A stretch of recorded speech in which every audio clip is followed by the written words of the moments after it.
Bonsoir à tous, bienvenue. Je trouve que Roch Chéreau a eu une très bonne idée d'organiser cette veillée de la mémoire. Peut-être certains d'entre vous se rappellent-ils, en 2005, pour le 60e anniversaire de la Libération, il y avait eu des veillées de la mémoire organisées par Ouest France, dont une à Arthon. Peut-être certains d'entre vous y ont participé.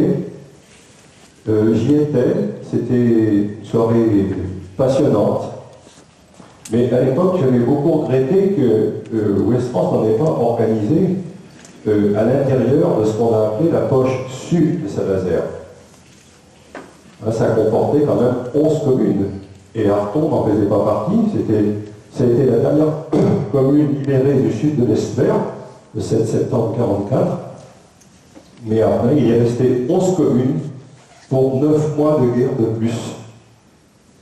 Et j'ai rencontré un certain nombre de témoins de cette période dans les années 2000-2005 pour écrire un livre sur cette période.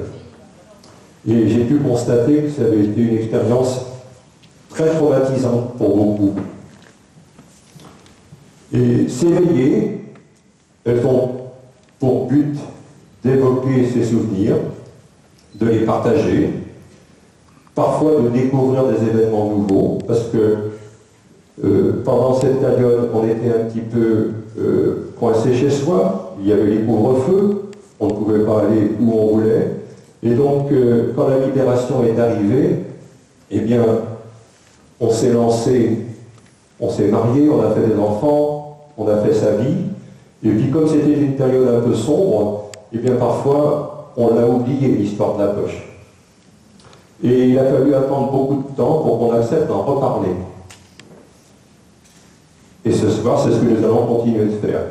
Alors, depuis 2005, il s'est passé 9 ans. Malheureusement, il y a beaucoup de grands témoins de cette période qui sont déjà morts. Mais il en reste encore. La preuve, c'est que vous êtes là. Pour certains d'entre vous, vous étiez peut-être adolescents ou enfants.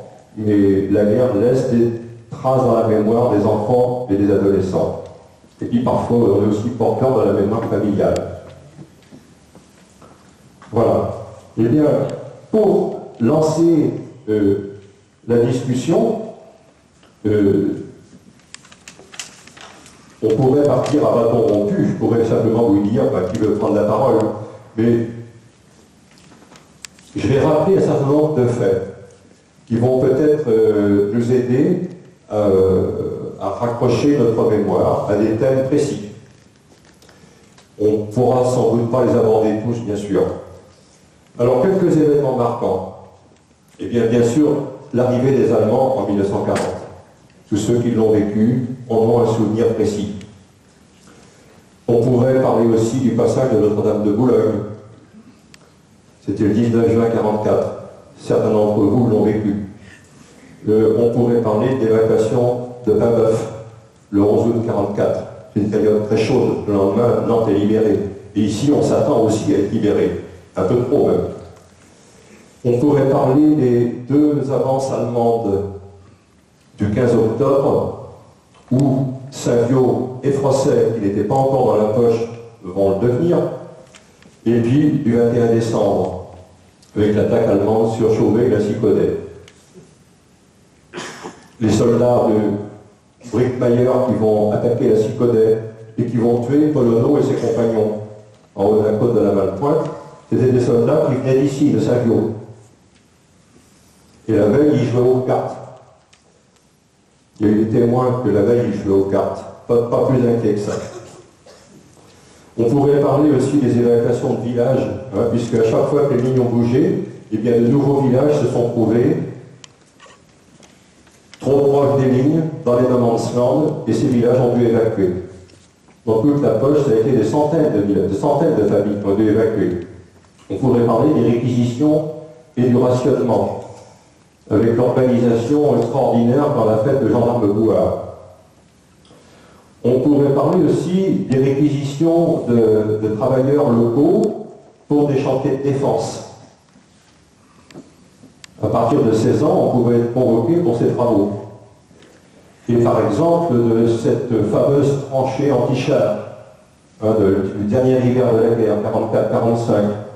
Bon, en gros, entre les marais de Corsay et les marais du Bois. C'est un projet pharaonique qui n'a jamais abouti, mais beaucoup ont participé à ce chantier. On pourrait parler du dernier hiver précisément, du froid, il n'y a plus de lumière, la faim, la trouille aussi. On partage souvent son toit avec l'allemand.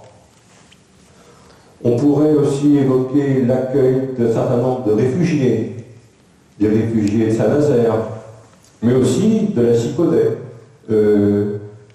à la mi-avril 1945. Dernière commune évacuée de la guerre, la Cicaudet. On pourrait parler des bombardements de Saint-Nazaire et de Donge qu'on voyait ou qu'on entendait et qui parfois étaient un spectacle. Un spectacle horrible, mais tout de même un spectacle.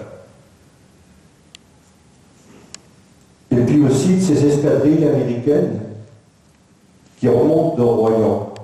Alors c'était les 15 et 16 avril 1945 et qui passent au-dessus du pays de Ré. Et on se dit, ils viennent de bombarder Royan, ils vont peut-être nous faire la même chose demain. Parce que tout le monde s'attendait à être libéré de vive force, c'est-à-dire par des bombardements et puis des attaques terrestres.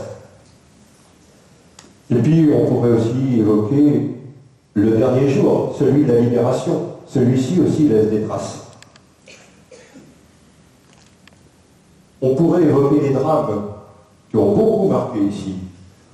Par exemple, cette histoire dite du Boche de Frosset.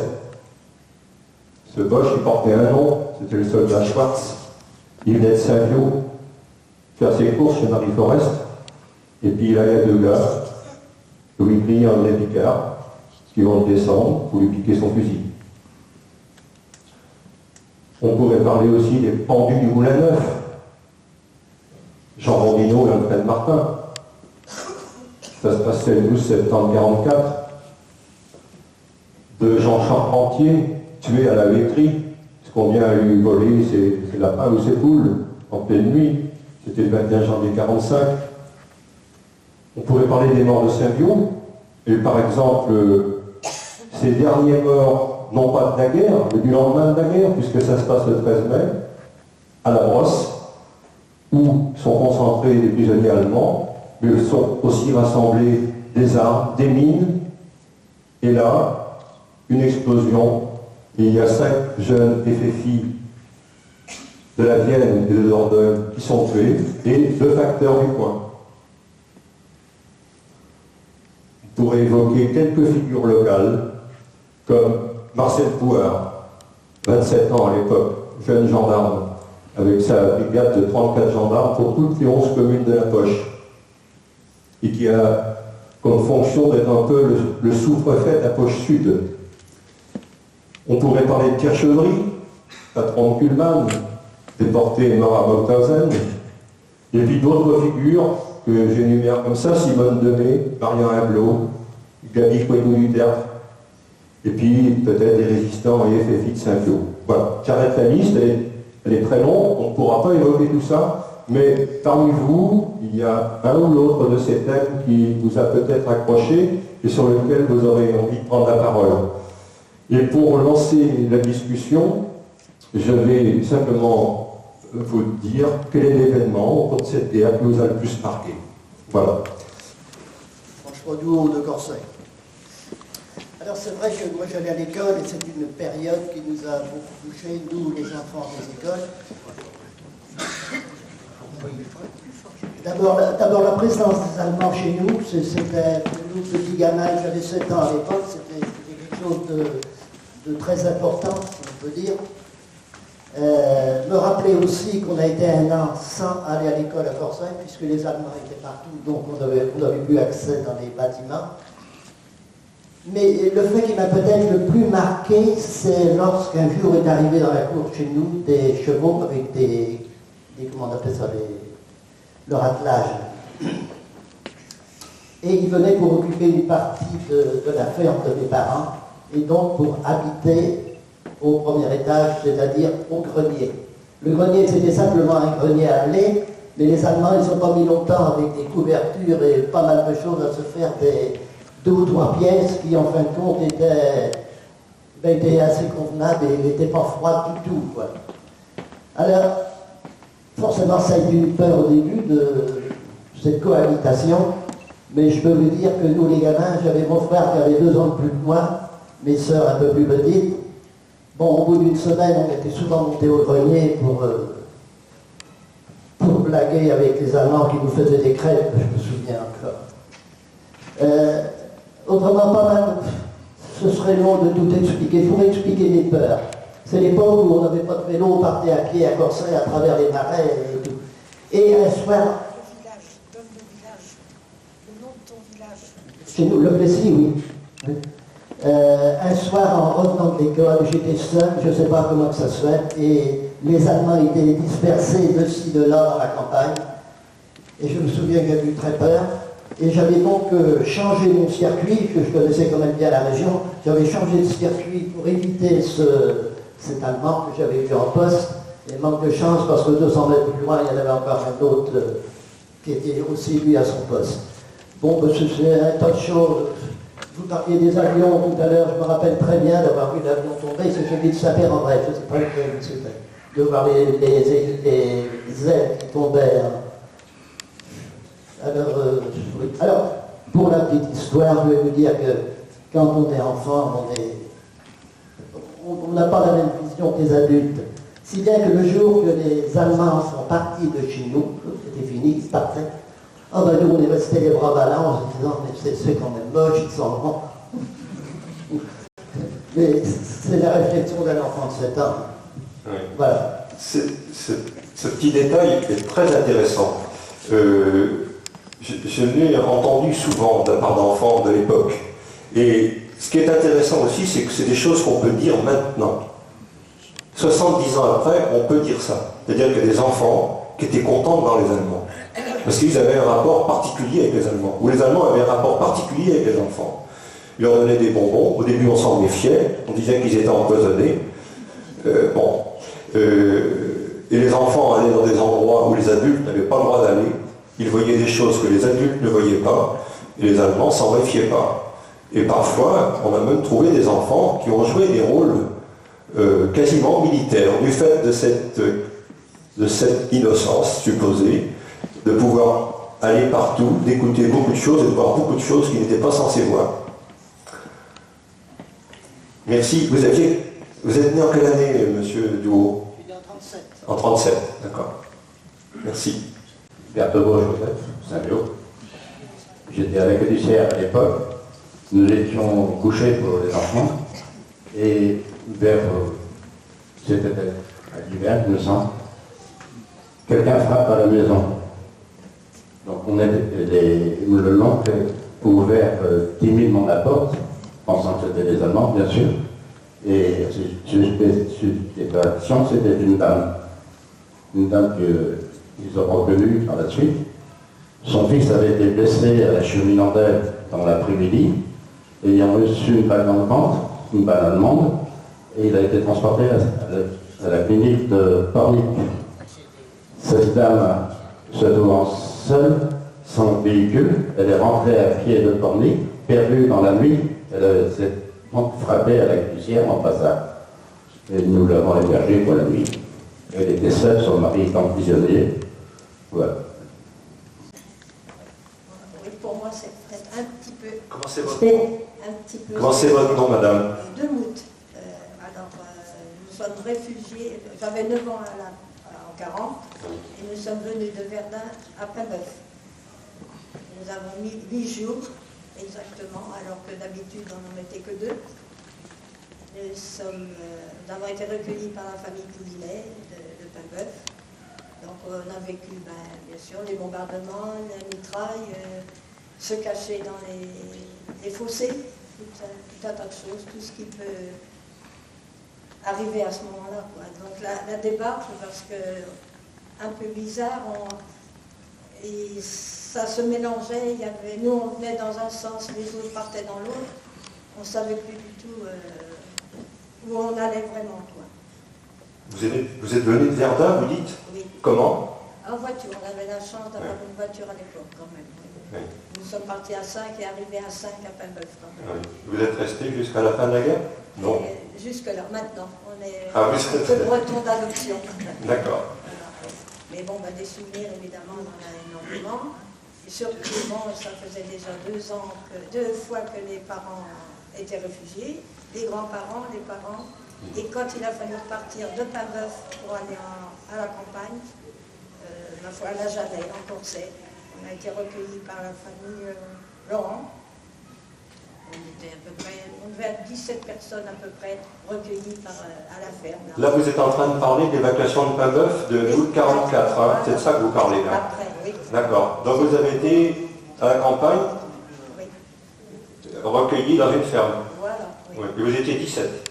Oui, il y avait plusieurs familles de Et Paimboeuf. vous étiez logé dans les greniers. Dans les greniers. Oui. Et vous êtes resté combien de temps? 3 mois à peu près. 3 mois, et vous êtes revenu à Paimboeuf. Après, oui, voilà. Donc vous avez vécu toute la poche à Paimboeuf après. Voilà, ouais. Vous alliez à l'école? Oui, quand même, malgré, enfin, un petit peu dans des bâtiments, parce que les Allemands avaient tout accaparé les écoles, les classes, quoi. Alors, voilà. Donc c'est pareil, comme disait monsieur, les Allemands, oui, ils nous lançaient des bonbons, mais on ne les prenait pas. Parce que, évidemment, ils étaient empoisonnés automatiquement. Oui. Puis venant de Verdun, ça pouvait se comprendre. Hein. Voilà. Et puis, étant très blonde, vous savez bien que Hitler voulait cette race aryenne. Alors, je n'avais pas le droit d'aller en commission toute seule parce que C'était trop blonde. Avait peur, oui, d'être ramassée, quoi, évidemment. Oui. C'est des souvenirs assez douloureux quand même. À 9 ans, on est obligé on est marqué. Voilà. Et la peur des avions, des sirènes, et encore maintenant, ça me le fait. Encore. Et je ne sais pas s'il y a des messieurs qui se rappellent, quand il y avait des vagues d'avions qui passaient, ils jetaient des bandes de papier argentées. On ne savait pas exactement, il n'y a que l'autre jour que j'ai écouté à la télé, là, il disait que c'était pour brouiller les radars. Oui, voilà. À l'époque, on ne savait pas ce que c'était. Et on ramassait ces bandes de papier argentées, c'était pour nous, c'était un jeu, ça faisait un jeu, quoi. Voilà. Alors, des souvenirs, il y en a des tas et des tas. Certains les collectionnaient, mais en faisaient des... Il y a de quoi, Est-ce que nourrir l'esprit. Est-ce que vous vous souvenez du jour de la libération pour vous? Oui, quand même. Où vous étiez, ce que vous faisiez ce jour-là, est-ce que vous avez... Eh bien, un petit peu peur de sortir quand même. Ça faisait beaucoup d'un coup. Je me rappelle la première voiture des FFI, les premiers qui sont rentrés dans Paimboeuf, on était à l'église, je faisais ma 3e communion. Ça me permettait de pas aller en classe parce que j'aimais pas trop l'école. Et bon, il y a quelqu'un qui a dit, oh voilà, les FFI arrivent, on est donc sortis de l'église en courant, sans savoir ce qui aurait pu nous arriver. Mais enfin bref, on a vu la première voiture avec le V et la croix de Lorraine et tout ça. C'est ça le souvenir. Puis après, bien sûr, la musique, les balles partout. Voilà. Président des anciens combattants, salut. Oui, c'est pendant la guerre, bien sûr, puisqu'on parle de ça. Moi, j'ai vu au Petit Pérou, chez ma grand-mère, et j'ai vu des bombes tomber, une de chaque côté du pont tournant, et dans l'usine Kuhlmann. J'ai dit à ma grand-mère, viens vite, il y a des bilans de lait qui tombent, des avions lancent des bilans de lait. C'était des bombes. Bien entendu, je ne sais pas si j'avais 6 ans, je suis né en 38, je ne sais pas si c'était en fin de guerre, je suppose, je ne me souviens plus. C'était en juin à 6 ans.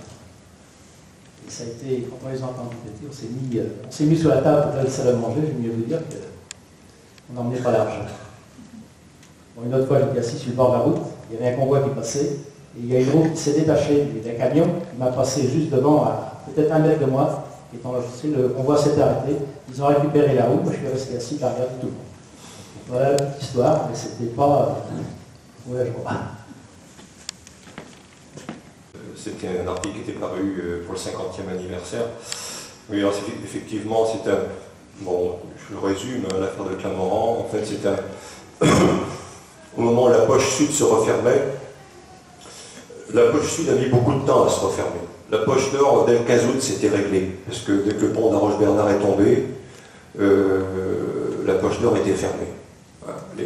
Les lignes n'ont quasiment pas bougé. Il y a eu des incursions de part et d'autre beaucoup d'obus qui sont tombés sur les empochés, mais c'était réglé. Au sud, par contre, les lignes ont été incertaines pendant très longtemps, on peut dire même jusqu'à Noël, puisque la dernière offensive allemande, c'est le 21 décembre, et après, effectivement, les lignes ne bougeront plus.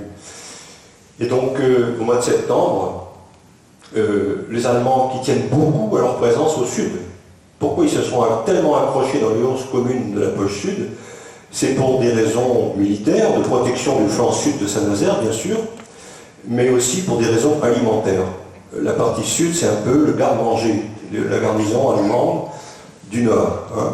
Au nord, ils sont à peu près 22 000 soldats, 20 000 soldats. Ici, ils sont 9 000. Hein. Dans la partie sud, il y a un ventre sur 3 à nourrir qui est allemand. Hein, parce que 9 000 soldats pour 22 000 civils, dans les 11 communes de la poche sud.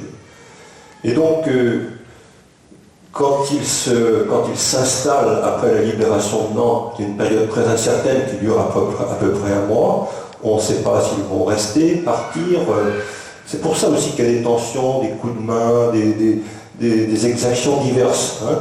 L'histoire de Frossel, l'histoire des pendus du Moulin-Neuf, l'histoire de Pornic, tout ça c'est lié au fait que les lignes ne sont pas encore clairement définies. Et donc les populations du Sud, de leur propre initiative, mais parfois sous directive des maires et des premiers bataillons FFI, vont s'efforcer d'évacuer hors de ce qui est en train de devenir la poche toutes les réserves alimentaires, et en particulier le blé et le vin. Bon. Et donc là, Clamorran, c'est ça. L'histoire de Clamorran, c'est un silo. C'est un silo où les Allemands veulent s'emparer du blé et les FFI veulent les en empêcher. Donc il va y avoir un affrontement et des FFI vont être tués. Ça va faire partie des premiers affrontements où il va y avoir des pertes. Voilà, pour résumer. Mais il y aura beaucoup d'autres endroits. Il y en aura aussi à la Sicodet, où il y aura aussi un FFI du groupe Beignet qui sera tué lorsqu'on évacuera par la gare de la Sicodet des réserves de blé du secteur. Voilà, à vous la parole. Oui, alors, vers tout le monde, alors, ce jour-là, j'ai fait pour protéger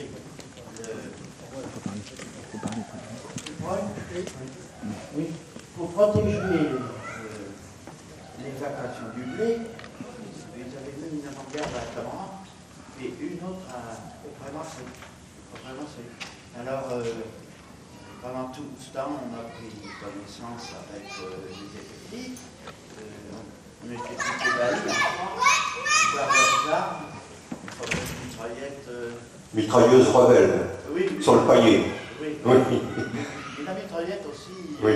avec chargeur à côté. Mmh. On les a logés. Forcément, dans le foin, parce qu'ils ont passé une nuit. Mmh. C'était un mauvais commandement, parce que oui.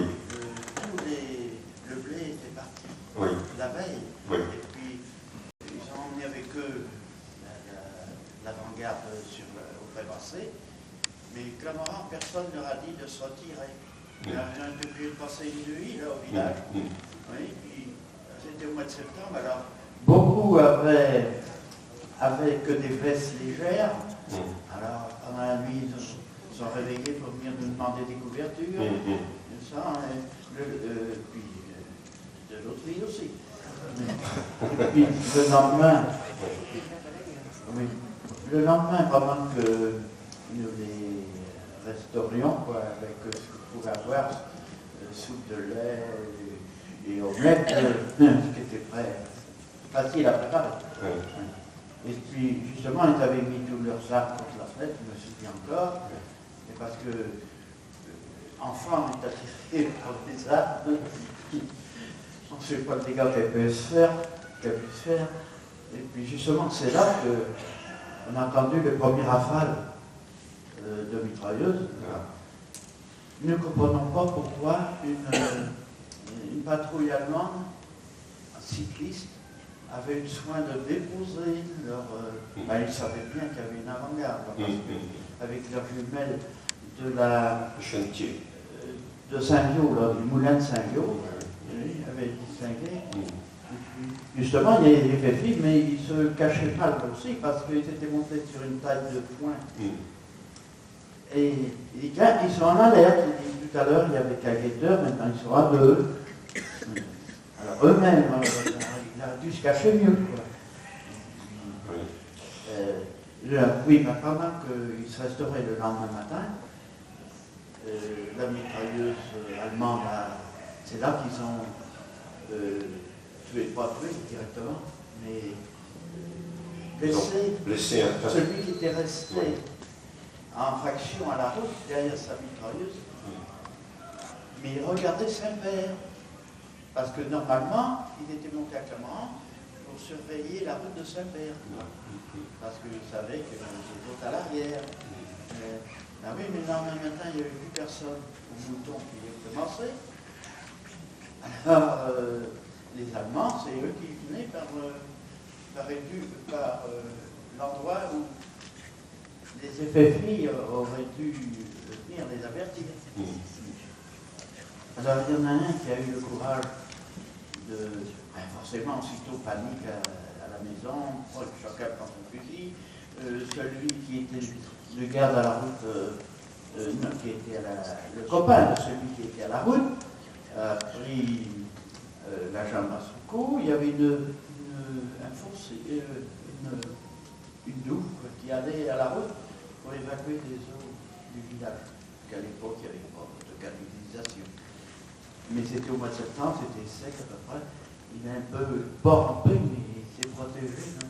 Et puis à la route, là-bas, il a fait un bond pour traverser la route, pour ne pas être atteint par les Allemands. Et il a pu. C'est lui qui a reconnu qu'il était que blessé. Mais il s'est sauvé malgré que les Allemands lui ont lancé une grenade par-dessus la haie qui a explosé sur une couche de fagot qu'on appelait à l'époque. Et il n'a pas reçu aucun éclat. Quoi. Et puis il s'est sauvé de l'autre côté, du côté Raffinière.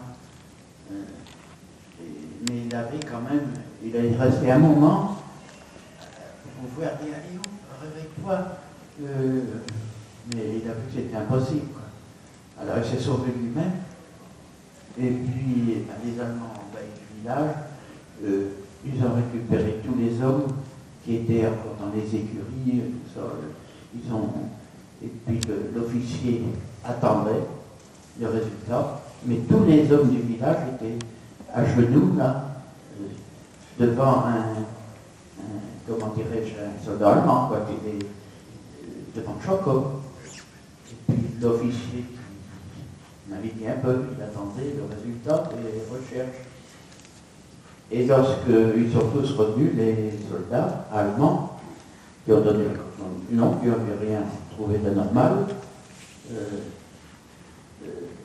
l'officier a dit heureux pour vous qu'il n'y ait eu aucun blessé allemand. Oui. Et oui. Et vous aviez quel âge, monsieur, quand c'est arrivé? Alors, 10 ans, 43, oui. 44, 12 ans. Oui. Et vous avez été vous-même témoin ou c'est l'histoire familiale, ça, que vous racontez? Ah non. Non, vous avez été témoin. Comment? Ah oui, moi, je n'avais pas fait le déjeuner, mais nous, c'était devant notre fenêtre. Oui, c'est ça, oui. D'accord. D'accord. Oui. Devant ma fenêtre, et puis moi, j'ai vu sortir côté jardin. Et puis, il y a un soldat qui patrouillait, qui a levé, quand il a entendu la porte passer son arme, je suis rentré ça. Alors effectivement, il y a eu beaucoup d'escarmouches comme ça, qui ont fait parfois des victimes. Là, effectivement, je crois qu'il y a eu un soldat qui a été tué, je crois que c'était Marcel Delpierre qui a été tué ce jour-là. Et c'était parmi les premiers FFI qui a été tué, effectivement. Oui. Oui, il y a un fait qui m'est toujours resté. C'est comment votre nom, monsieur? Melrin Paul. Ah, Paul Melrin, oui. De Saint-Pierre. D'accord. À l'époque. Le dimanche, après la capitulation du 8 mai, j'ai été témoin, on partait au Vert, et que ne fut pas notre surprise de voir arriver vers la gare un véhicule militaire avec 4 hommes à bord. dont les 2 frères Mélrin qui habitaient rue Neuve. Ils furent les premiers FFI à rentrer à Saint-Père. Ils se sont rendus à la ferme des Valles, où il y avait le cantonnement allemand. Dans l'intervalle, plusieurs dizaines de personnes sont venues voir ce qui se passait. Ils partaient au Vette, la route de Paimboeuf-Saint-Laurent, il y avait des enfants, et de l'autre côté, il y avait beaucoup de gens de la ville qui partaient au Vette, pour aller au Vette, qui sont venus voir. Voilà ce qu'il faut faire. Quelle ne fut pas notre surprise, les Allemands furieux sont sortis avec leurs mitraillettes et nous avons reculé. Et dans l'intervalle, les frères Mélrin venaient chercher, voir l'Allemand qui avait justement pendu le père Martin de Verfossé. Oui. Voilà. Les Allemands sont venus chercher, il est passé à côté de nous et ils avaient participé à la pendaison de M. Martin. Oui. Kretschmar, il s'appelait, ce soldat allemand, qui a été pris effectivement. Dans l'intervalle, il s'était coupé la barre pour ne pas se faire. Exact. Et donc ça, vous dites, c'était quelle date ça? Ça, c'était le dimanche après le 8 mai. Donc le 10 mai. Oui, donc effectivement, les Allemands se sont rendus le lendemain. Ouais, donc effectivement, oui. Donc c'était les frères Mélrin, c'était par rapport à vous, c'était... Non, c'est rien. Ah non, ça n'a rien à voir avec vous. Mais c'est parce que je l'ai... Oui, mais c'est très intéressant. Alors le lieutenant Kretschmar a été emprisonné, jugé, c'était un professeur, c'était pas un barbare inculte, c'était un professeur allemand qui a effectivement été jugé pour ces 2 exécutions de résistants français au Moulin Neuf. Mais il n'a pas été condamné à mort. Je crois que ça s'est passé en 1949, le jugement. Madame Boucard de Saint-Vieux. Madame Boucard de Saint-Vieux. On me rappelle, mais mon père, avec quelques hommes comme ça, allaient le soir chercher des nouvelles au Bureau Midi. Ils avaient un poste à Galène, je pense que c'était un prêtre qui y avait là. Et alors le soir, ils allaient, mais jamais par le même chemin. Et bon, c'était des personnes... alors ils se réunissaient après pour avoir le résultat, mais c'était pareil, il fallait faire ça en cachette, quoi. Est-ce qu'il partageait ces informations après dans les... Oui. Mais alors c'était pas des papiers qui donnaient comme ça aux autres. Parce qu'il ne fallait pas quand même que ça soit su. Alors c'était caché dans les bonnets, dans les chaussettes, dans les souliers, partout, quoi. Mais jamais par la même route qu'ils allaient au Bureau Midi. Et qui détenait ce poste à Galène? Je crois que c'était un prêtre qu'il y avait au Bureau Midi. Ouais.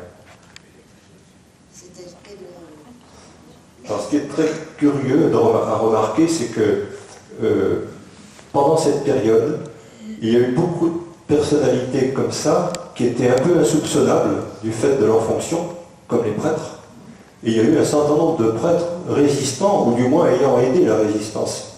Là, vous citez cet exemple, mais évidemment, il y a d'autres figures bien connues, comme le curé Serrault à Chauvet, ou comme l'abbé Oliveau à la Siconnet, ou comme, j'ai oublié son nom, mais à Saint-Michel aussi, qui est lié avec la mort du jeune Raymond Bigot à Daron, je ne me rappelle plus du nom du prêtre, mais c'était aussi un prêtre qui avait fait l'éducation patriotique de ces jeunes-là, et à tel point qu'ils avaient pris tellement leur rôle au sérieux, alors qu'ils avaient 16-17 ans, qu'ils avaient été relever des mines anti-chars sur le bord du Calais à Taron. L'une de ces mines va exploser et l'un des 2 jeunes va être tué, le jeune Raymond Bigot.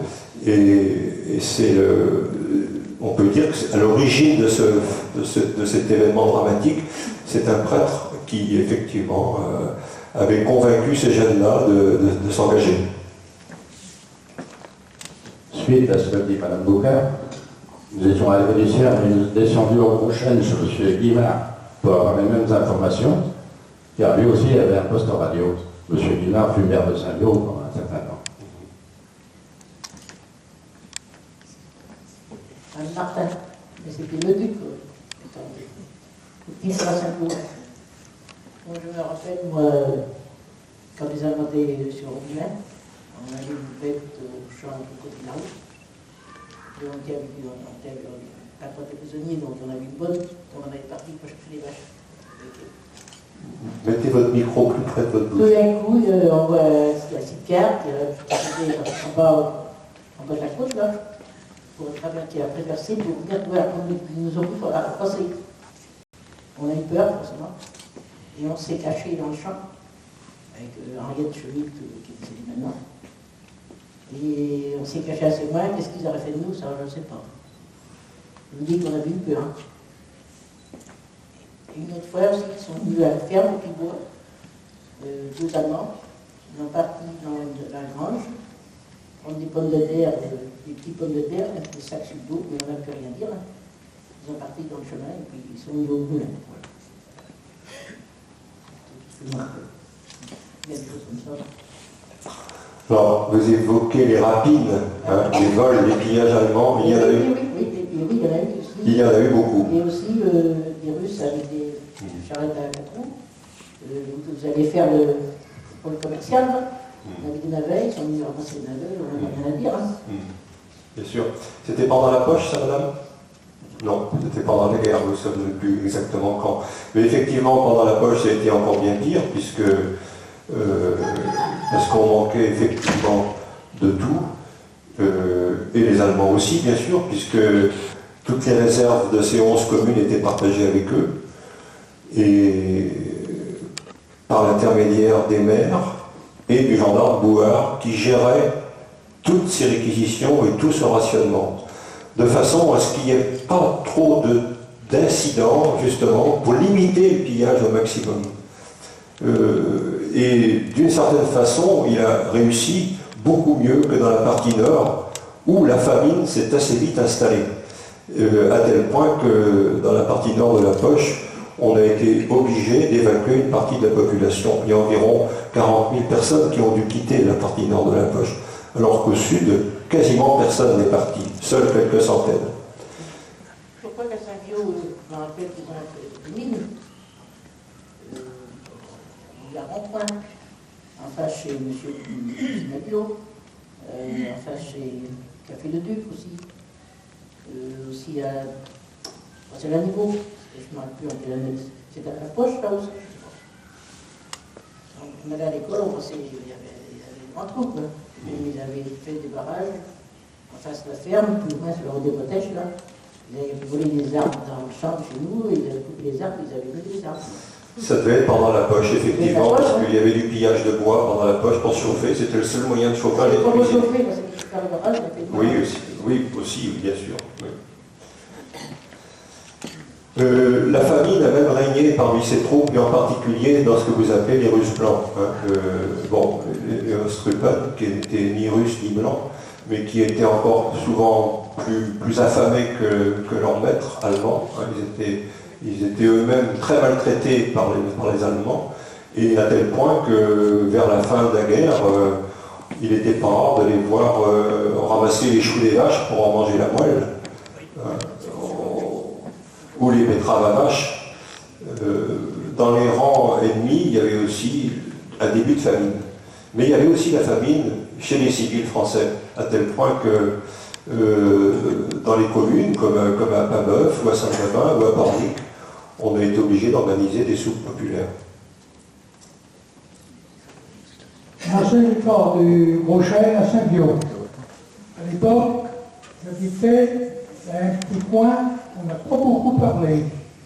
C'est l'évêque, la cathédrale, la Tuflet. Alors là, on était 3 villages qui étaient entre les lignes. Alors, je vais vous raconter juste l'histoire qu'on est parti, quoi. Parce qu'un jour, les Allemands sont venus un matin, c'était entre Noël et le 1er blanc. Entre Noël et le 1er blanc, les Allemands sont arrivés, il était aux environs de 8 heures, on était à faire le travail dans les écrits, et puis ils nous ont dit, vous allez partir de l'autre côté, du côté de Vue. Alors, comment? S'il faut se mettre debout, on va se mettre debout. Alors on est parti, mon père il a dit comme ça, s'il faut partir, il faut préparer les charrettes. Alors il dit, vous partirez à 2 heures tantôt, pas 20. Parce que, pour partir, comme vous avez dit tout à l'heure, il fallait tout dévaliser auparavant. On deux blés dans le grenier. Quand les chariots étaient pleins de blé, on attachait 2 vaches derrière, ils prenaient une photo et ils partaient avec ça. Et nous, on avait notre charrette à côté, qu'on mettait des ballots dedans. Ma mère préparait les ballots avec mes sœurs. Nous et mon père, eh ben, on faisait autre chose, quoi, je ne me rappelle plus trop. Et puis, on attendait les 2 heures à venir pour partir l'après-midi, parce qu'on partait à travers les marais qui étaient pleins d'eau et tout gelé. C'est de la glace. Alors, mon père avait parti le matin avec un voisin, casser la glace, mettre des fagots dans une douve, parce que toutes les routes étaient sautées. On ne pouvait pas partir par une route. Il fallait passer par les marais et traverser une douve sur des fagots. Quand on est parti l'après-midi, il fallait casser la glace une autre fois parce qu'elle était reprise. Il passait là dans l'eau pour traverser par l'île pour arriver à Vue. Alors on arrivait à Vue, là-bas on avait une petite maison qu'il avait louée à la porcherie en Chex. Alors cette petite maison-là, c'était un gros buisson d'épines. Les voisins, ils savaient même pas qu'il y avait une maison là. Alors on a été 3 jours logés à Launay. Les garçons avec les parents habitaient dans la famille Turpin, et nous et les filles habitaient avec maman, les filles habitaient chez René Fiot, un peu plus loin. Alors pendant ces 3 jours-là, ma mère avec les filles courait la campagne pour trouver des lits pour loger, pour mettre dans notre maison. Et puis nous, les garçons, avec mon père, on allait couper les épines et nettoyer la maison. Alors voilà, l'histoire. On est resté là-bas jusqu'au 15 mai. Voilà, c'est ça.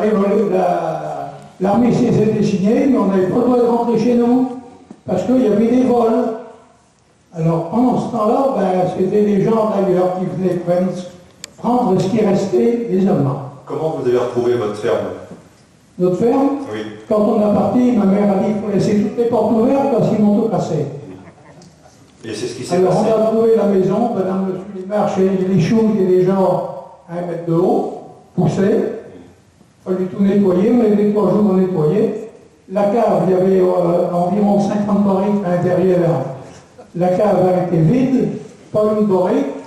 Il y avait juste dans le fond de la cave une paillasse avec du dégueulis dessus. Alors on voyait à peu près ce qu'il allait faire avec, et voilà ce qu'on a retrouvé. Et vos troupeaux, vos bêtes? Les bêtes, toutes les autres sont parties. Oui, elles ont été dispersées. Alors il y a des gens après la guerre qui nous ont dit, il y a des bêtes en tel endroit, mon père allait voir, mais il y a des fermes qui ne voulaient pas qu'on rentre voir les bêtes dans les écuries. Il y a d'autres par contre, comme à Saint-Michel, ils ont dit, là c'est notre écurie, vous pouvez venir voir, mais dans celle-là, c'est les bêtes que les Allemands nous ont emmenées. Alors là, on a trouvé 2 vaches. Voilà ce qu'on a retrouvé. Voilà. Bon, j'ai tout un tas d'histoires de marquer sur mon livre, mais je ne vais pas tout les raconter. Voilà. Alors, effectivement, c'est très intéressant votre témoignage, monsieur. Il est partagé par des centaines de familles. Toutes les familles des fermes des Nonances-Landes qui ont été évacuées. Effectivement, on leur donnait 2 heures. Soit vous restez dans la poche, soit vous partez en France. En France, c'était vu, c'était chauvé, c'était ce qui est trouvé de l'autre côté des lignes, jusqu'à Bourneuf, jusqu'en Vendée parfois. Et donc 2 heures, en 2 heures, on n'a pas le temps de rassembler grand-chose. Effectivement, quelques ballots, quelques poules qu'on mettait dans une base de vendange. On mettait tous les vêtements sur le dos des gens, même les vêtements du dimanche. Et puis on mettait les vieux et les enfants sur la charrette. Et tous ceux qui pouvaient marcher ou rouler en vélo allaient derrière, avec les 2 vaches que les Allemands laissaient généreusement pour le lait des enfants, comme ils disaient. Et puis toutes les bêtes, toutes les autres bêtes restaient sur place. Alors, ce qu'il faut dire, c'est que, évidemment, quand on revenait au mois de mai 1945 et qu'on retrouvait dans un état lamentable la ferme. Le bois avait souvent été volé, le bois même des portes et des fenêtres, ou parfois même des charpentes ou des toitures. Alors, volé par qui? Alors le mot voler n'est peut-être pas toujours juste, parce que il y avait nécessité de la guerre. Évidemment, les Allemands s'emparaient de tout ce qu'ils pouvaient. Mais les FFI aussi s'emparaient de tout ce qu'ils pouvaient. Aussi pour la nécessité de la guerre. Soit pour se protéger, soit pour faire la popote. Pour le vin, ben, je ne vous dis pas pourquoi, c'était évidemment pour le boire. Le gendarme Bouard dont on parlait, quand il savait qu'une zone allait être évacuée, il donnait la consigne aux gens, aux voisins ou à ses propres gendarmes d'aller se saisir eux-mêmes de tout ce qui était récupérable pour pas que les Allemands s'en emparent. Alors on ne peut pas appeler ça du vol, on peut appeler ça de la réquisition ou de la récupération, mais le résultat était le même pour les gens qui étaient partis de force. Et alors après, à la fin de la guerre, il a fallu se battre pour toucher les indemnisations, etc. Voilà. Concernant les vols pendant la guerre, c'est un petit fait qui s'est passé par chez nous, mais je tiens à le dire parce que je pense qu'il a quand même son importance. Il y avait donc des soldats allemands au Grès. Nous voulons du Grès, on est à 2 km un peu plus vers l'est. Et il y avait un type, les gens l'appelaient Charlot. Charles. Alors est-ce que c'était son nom? Je n'en sais rien. Mais c'est le genre de type qui arrivait chez quelqu'un et qui commençait par demander si on avait tué le cochon. Et à partir de là, monsieur se permettait d'aller dans tous les bâtiments et il nous paie. Alors, si malheureusement vous avez tué le cochon les 8-10 jours avant, eh bien, il allait au charnier, il allait chercher des saucisses, monsieur voulait du lait, et il faisait partout pareil, partout. C'était dans toutes les fermes où il passait, c'était son truc. Si bien que dans la région du Grès, il y avait une maison en particulier, il se disait, oh mon salaud, si un jour on veut te coincer, tu verras.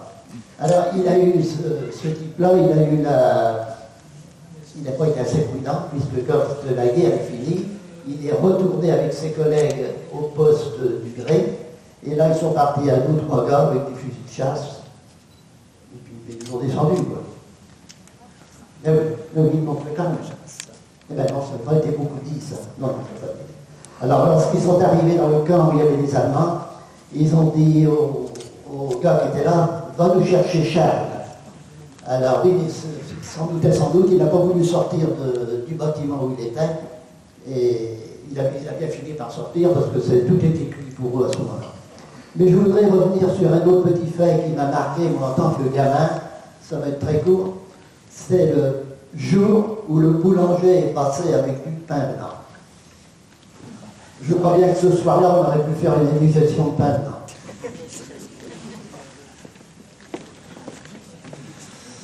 Alors, le pain blanc, c'est joyeux. Par contre, effectivement, on peut l'évoquer aussi, hein, ces suites de la guerre qui ne sont pas toujours très belles. Hein. Il y a eu toutes ces histoires de vengeance personnelle, hein. Il y a eu, y compris par rapport à des civils français, hein, par rapport à des femmes en particulier, les femmes tondues, toutes ces choses sont bien connues. Mais pour ce qui est des soldats allemands qui ont été faits prisonniers, puisque tous ces soldats empochés, là, 28 000, 30 000, on ne sait pas trop exactement, ont tous été faits prisonniers, ils ont compris assez vite qu'ils seraient prisonniers, qu'ils sortiraient pas de la poche, ou ils sortiraient morts, ou prisonniers. Hein, dès le mois de janvier, je crois qu'ils avaient à peu près tous compris. Et ils vont subir des sorts, pour certains, assez terribles, effectivement. Alors, ceux qui avaient été repérés, soit par les populations civiles, comme vous venez de le faire, monsieur, à propos de ce Charles, ou du soldat Kretschmar, là, qui avait tué les gars du Moulin Neuf, ou d'autres, qui avaient été repérés pour des comportements particulièrement odieux, ou pour des pillages, il est vrai que dans les centres de regroupement de ces prisonniers, comme à la Brosse, ou comme aux Pièces à Pérenray, ou comme à Mendin, les FFI qui les gardaient, quand ils avaient des informations sur certains soldats allemands, ils les ont effectivement extraits des centres de regroupement, pour des jugements expéditifs, une justice de guerre qui n'a pas grand-chose de juste, et il y a eu des exécutions sommaires, effectivement. On a retrouvé des cadavres de soldats allemands dans des sacs dans la Loire, on en a retrouvé dans les dunes de Saint-Brévin, un certain nombre, qui ont été liquidés, on peut le dire, par les FFI, sur signalement pour des comportements particulièrement odieux. Et il faut dire qu'à Saint-Nazaire, et là la responsabilité est plus lourde, parce que c'est le commandement lui-même, allié et français, qui a couvert ces comportements.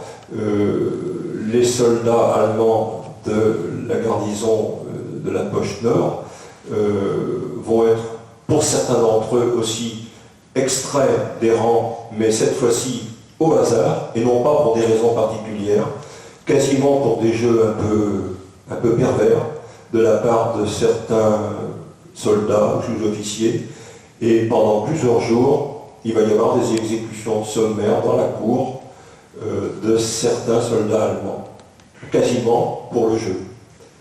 Et quand ils vont quitter la zone pour descendre vers des camps vers le sud de la France, ils vont être pour beaucoup mis sur des wagons découverts qui vont passer sous des ponts où ils attendront des civils avec des parpaings, des cailloux qu'on va balancer sur les wagons où se trouvent les hommes. Et donc là aussi, il va y avoir des morts et des blessés. Donc c'est des choses qu'on peut évoquer maintenant, on ne peut pas en être fier, mais c'est la guerre.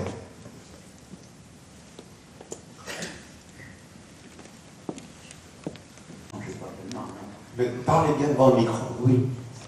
Mais ils étaient plus terribles que les Allemands pour le ravitaillement. Quand elle est arrivée dans une ferme, je vois c'était déjà chez nous, eh bien, un poulailler qui se trouvait pas loin de notre maison, mais qui était à nos voisins. Alors, on l'appelait chariot vert, c'était parce que son chariot, il était vert, et puis il avait le machin russe, là, vous savez, l'arceau sur la charrette. L'arceau, oui. Et puis, il venait au ravitaillement, au village, et puis il se rendait directement dans le poulailler, malgré que la dame, il a un certain âge du village, s'opposait à ce qu'il rentre, ramasser des œufs, puis les boules étaient déjà, parce qu'on arrivait près du soir, c'était déjà rentré en partie. Et alors qu'est-ce qu'il a fait? Il a tiré un coup de feu en l'air. Ah, mais madame s'est rangée, il a pu faire tout ce qu'il a voulu dans le poulailler, faire la radio. Alors c'est pour ça que les soldats russes, blancs, on disait, de quelle région de la Russie pouvaient-ils venir? C'est pas d'Ukraine, c'est pas de Biélorussie. Si, il y avait des Ukrainiens, effectivement. Oui. Tous les soldats dits russes blancs, enfin Ostrupen, comme on disait, troupes de l'Est, qui ont protégé la population de Pornik du massacre de masse le 26 août 1944, étaient des Ukrainiens. Et, mais il y avait aussi des Géorgiens, il y avait des Ouzbeks, il y avait des Tatars, il y avait toute l'Union soviétique à l'époque. C'était immense, avec des républiques lointaines, asiates, mais qui n'étaient, comme je disais, ni russes ni blanches. Et donc on trouvait par exemple des soldats qui effectivement avaient des traits mongoliens, qui avaient le crâne rasé, qui avaient une tresse sur le crâne. Enfin, c'était des personnages très étranges et qui découvraient en France toutes sortes de choses qu'ils n'avaient jamais vues de leur vie, comme par exemple, pour certains, un vélo, ou une montre, ou une horloge. Il n'est pas rare que dans des fermes où ils venaient réquisitionner, ils soient tout d'un coup surpris par le déclenchement d'une horloge et qu'ils se retournent pour mitrailler l'horloge parce qu'ils se croyaient attaqués. Ou sur la place de la mairie à Saint-Péran-Ray, pendant des heures, s'amusaient à rouler en vélo comme des gamins, parce qu'ils savaient très bien monter à cheval, ils ne savaient pas rouler en vélo. Donc effectivement, il y a eu tous ces personnages-là qui, comme je vous disais tout à l'heure, étaient vraiment très méprisés par les Allemands et qui étaient beaucoup plus affamés qu'eux, et qui de ce fait-là ont eu des comportements qui ont été très mal supportés par les civils. Et puis il y a eu des histoires beaucoup plus sombres, comme par exemple des viols. Enfin bon, il y a eu des choses comme ça, ou des exécutions. Tout à l'heure, vous parliez vous disiez que là, il était venu voler les poules ou les œufs, puis finalement ça s'était bien terminé, mais dans d'autres cas ça s'est mal terminé, hein, puisque l'histoire de Jean Charpentier à la Vétrie, c'est un cas de pillage nocturne, où effectivement les paysans en ont marre, ils sortent, ils veulent s'opposer au pillage, et ça se termine par un coup de fusil dans le ventre. Il y a eu la même chose à Saint-Michel, avec Georges Crépin, tué aussi par un russe blanc qui venait voler le vin dans sa cave. Et il y a plein d'exemples comme cela. Je voudrais signaler une chose concernant ces soldats, c'est que ils vont, pour la plupart, être bien entendu faits prisonniers, mais par une clause particulière des accords de Yalta, ils vont être redonnés aux Russes, enfin à l'Union soviétique. Ils vont tous finir soit fusillés, soit au goulag. Bon. Et la plupart de leurs officiers vont se suicider. Est-ce que quelqu'un se rappelle du gendarme Bouhard parmi vous? Est-ce que quelqu'un l'a rencontré pendant cette période et aurait des souvenirs personnels le concernant? Le gendarme Bouhard, Marcel Bouhard. Est-ce que quelqu'un veut en parler? Non?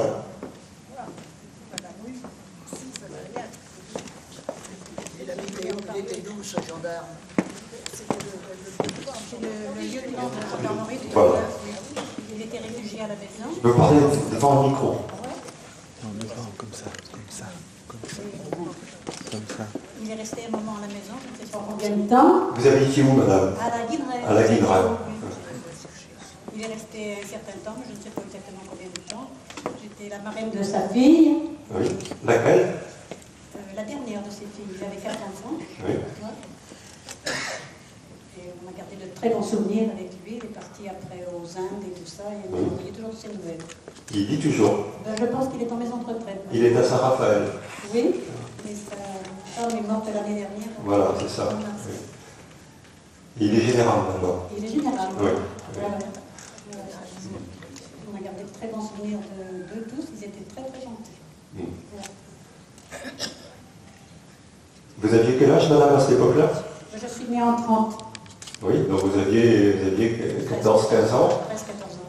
Oui. Voilà. Et alors, vous avez des souvenirs précis, des anecdotes, des choses Non, pas plus que ça, non. Non. C'était un personnage qui était avec vous, il se comportait comment? Il était très simple et très attachant. Oui. Ouais. Et sa femme aussi.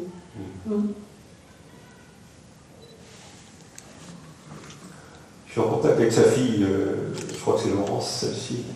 Non, il n'y a pas de Laurence. Non, c'est pas Laurence, alors j'ai oublié son nom. Il y a Claudine, qui est la gueule, mais c'est pas elle. Oui. Et Françoise. Françoise, voilà, c'est ça. Et donc, j'avais appelé ce monsieur il y a quelques années, et puis pour avoir, parce que j'imagine qu'il a des archives extraordinaires, qui pour l'instant n'ont servi à personne. Ouais. Et à mon avis, c'est les archives les plus intéressantes de l'histoire de la poche.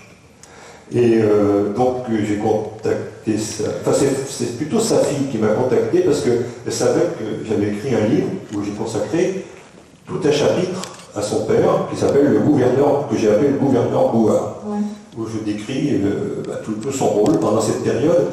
Et moi ce que j'en ai écrit, c'est par les minutes des réunions qu'il tenait chaque semaine à Saint-Péran-Rey avec tous les maires des communes de la poche sud. Toutes les semaines, il réunissait à la mairie de Saint-Péran-Rey tous les maires concernés pour organiser la réquisition et le ravitaillement, avec l'aide précisément de M. de Kersabiel dont on parlait tout à l'heure. Et donc, chaque semaine, il y avait une secrétaire qui rédigeait tout ce qui s'était dit et tout ce qu'il avait dit, lui. Et j'étais stupéfié il avait 27 ans, c'était un très jeune homme, et par l'intelligence, l'esprit d'organisation et de décision de cet homme-là. Et si les choses ne sont pas dégénérées, effectivement, dans cette partie sud de la poche, c'est vraiment grâce à lui. Oui. Et en même temps, il était aussi membre de la résistance. Il a participé à toutes les négociations de fin de guerre.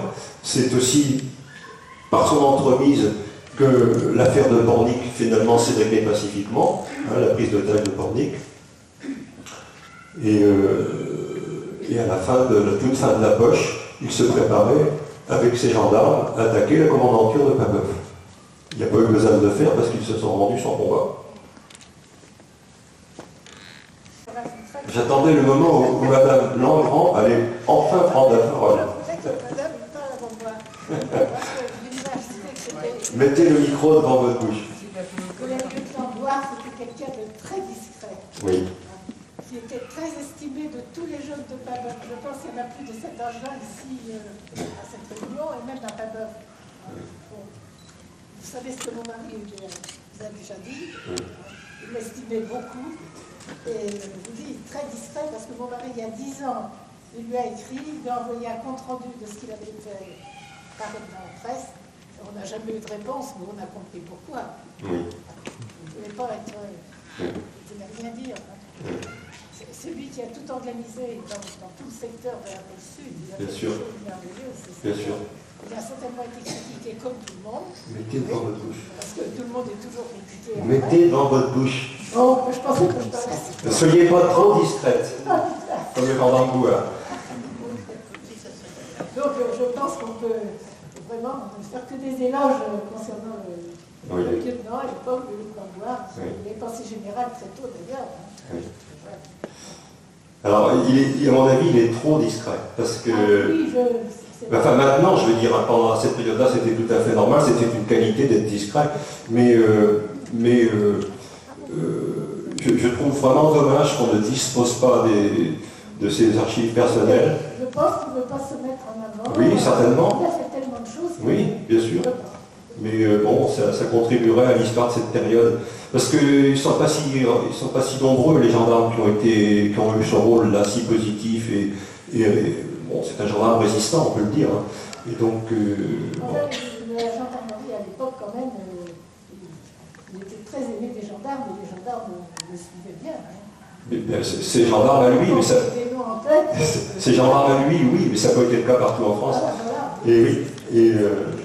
Et donc, quand je l'avais appelé, il m'avait dit, monsieur, je voudrais bien vous aider, mais il dit, pour l'instant, je n'ai jamais voulu en parler à personne, et il dit, je suis engagé dans un autre combat. Et son combat, c'était le combat contre la vieillesse, contre la maladie de sa femme, etc. Donc, j'ai bien compris. Mais il ne peut plus lire, et sa fille lui a lu le chapitre le concernant, et bon, ça l'a beaucoup touché. Donc, bon, je ne désespère pas un jour d'accéder effectivement à ces archives. Vous savez que, donc, je l'ai dit tout à l'heure qu'il avait prévu d'attaquer, et je peux vous dire qu'il y avait des costumes de préparés pour ces jeunes. Il devait les habiller en gendarme pour faire cet exploit. Oui. Dont votre mari. Voilà. Oui. Belmichon. Ah, désolé. Je vais tenter de vous expliquer un petit peu les dénouements tels que je l'ai vécu avec mes copains et copines qui avaient 18 ans et la famille. Donc il faut dire que le 8 mai, par exemple, le 8 mai était placé dans la semaine de l'Ascension. Et les propos, je peux me mettre debout, mais je vais taper sur les gens. Reste assis parce que je sais que tu as du mal à... Donc, les 3 premiers jours de la semaine, en principe, ils étaient dédiés pour la procession d'érogation dans les campagnes, pour la bénédiction des récoltes, cultures et des travaux. Alors, il avait été décidé cette semaine-là qu'il y aurait juste une procession d'érogation à Uchou. Vous voyez à Uchou, sur la route de Pornic, avec un calvaire. Hein. Donc, je vais participer à cette procession d'érogation. Alors on peut dire que pour nous, les jeunes, le moral était au beau fixe. On savait notre libération très proche, mais seulement il ne fallait pas le montrer. Et voilà, donc le mardi, oui, c'était le 8 mai, n'est-ce pas? Mais comme on était en guerre depuis, sur l'occupation depuis 40, et puis ça faisait 1 an bientôt qu'on était empêchés, on n'avait pas de radio, pas de journaux, pas de communication, on n'avait rien. Donc ce 8 mai, pour nous, c'était une journée comme les autres. Hein. Travailler en ferme, on ne savait rien de ce qui se passait.